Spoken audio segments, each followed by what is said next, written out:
When it comes to Canada and housing needs, unfortunately, Nunavut and the northern provinces are the ones that are being left behind. There's so many difficulties around capacity, transport, logistics of building in harsh winter climates. Cost, the extra resources you need, the lack of resources that are there when it comes to material, to labor. How do we go from installing one home to 9 homes to 22 homes spread across Nunavut? We need 3,000 homes yesterday in Nunavut. And so it's kind of an all hands on deck approach.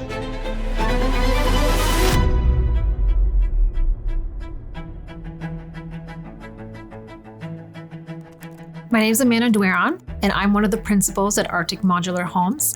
The team at Arctic Modular Homes is myself and my husband, Stuart Rostamp. Both of us have backgrounds in architecture. We've been living in Trinidad and Tobago, where Stuart is from. We built a few projects within the country itself and then realized, let's do something different. Let's go back to Canada. Let's try Nunavut and see if we can build on experiences. I don't think anybody can know none of it until you've actually lived there. You know, it's like having a kid for the first time. You can Google as much as you can Google, but until you're there and you're in it, you can't understand it. So, you know, we landed in June of 2010 and the ocean was still frozen. And I think that was my first, like what have we gotten ourselves into moment. It's a different terrain, landscape, people, weather, and it's a very soul-searching moment. What am I doing? What do I want to be doing? And during our time, we built our first house and realized there was a need for housing, and built on the lessons we learned through our jobs with community government services, and created Arctic Modular Homes. The housing continuum is not broad up here, like you might see other places across Canada. So we do have shelters and things like that now, which we didn't have maybe 10 years ago. And then we have social housing, the public housing, which is income-based and affordable. It jumps from there. It goes to employer subsidized housing, which is subsidized, not market rate, but is subsidized for the people. And then it jumps right from there to private housing or private market rent. There is no affordable housing. There's no middle of the ground. In late 2022, Nunavut decided that it was really important that they create a program to accelerate housing. During that time, we were already in our application process with CMHC for the Northern Housing Supply Challenge. So for us, it was not only do we have a mission that we felt was very important, the government had now announced that it was going to be one of the priorities of the government itself, that they were going to build as many houses as they could starting now until 2030. Nunavut 3000 is really more than just adding real estate.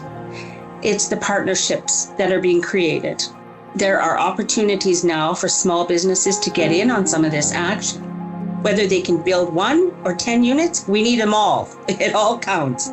Building in the north is really expensive. So building stick-built, where raw goods come to the north and actually are erected, when we looked at the comparison between that and actually building modular, there really wasn't that big of a difference. Because we're saving on time and we're saving on personnel that we sometimes can't get, have to fly in, we realized that our shorter window, even though the delivery of the pods themselves were more expensive than the raw material, that the time we saved a lot of cost. And that's when it came about that the best approach for us as a business was to start building these modular units in a factory outside of Nunavut and shipping them up during the sailing season.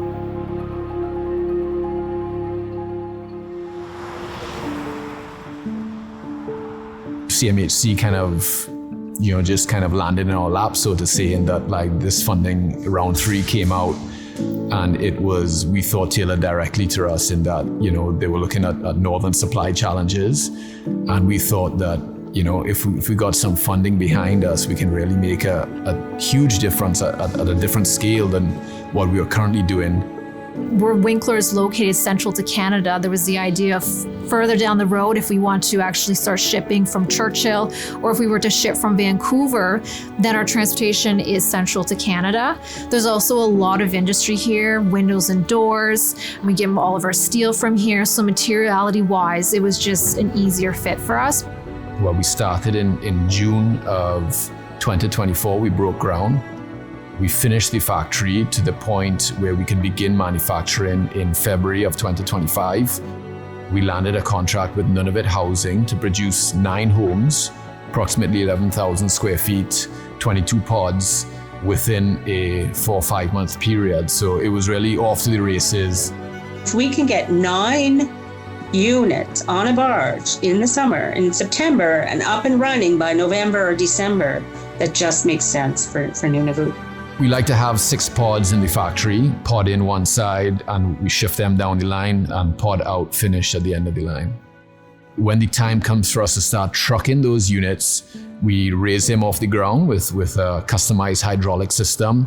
The flatbeds come right underneath, and then we put that pod rack back down onto it. And then from there, those guys truck it to Quebec, to NSSI and NIAS. They get craned from there onto the ship, and then they brought to the community where they're craned off onto a barge, at which point in time we then transport those to site, jack them off the ground, and get them all secured with jack pad foundations or whatever foundations that they're using. The other side that we saw with modular and building out of a factory in down south is that we can actually build year-round. We can stockpile the homes, and then when it's time for sailing season, we can dispatch them to Quebec. Our sailing season starts in Nunavut from July until September, which means that we can potentially do more than one community a year.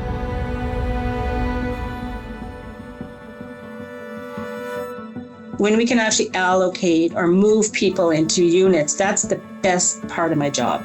That's when it makes it all worthwhile. You see hope, you see happiness, you see a future in people's eyes. Like, it's just, yeah. Everybody cries when they get a house. It's wonderful. It's wonderful. Wow, I got a home!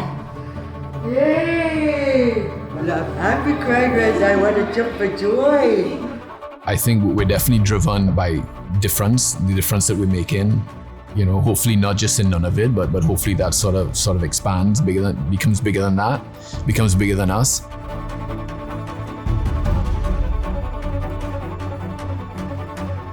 Home sweet home. I'm so happy that you guys are moving in. That's awesome.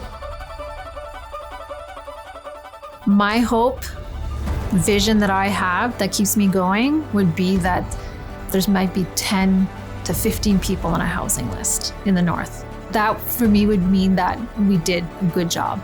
I believe that having a home, children having their own home, there's nothing like it.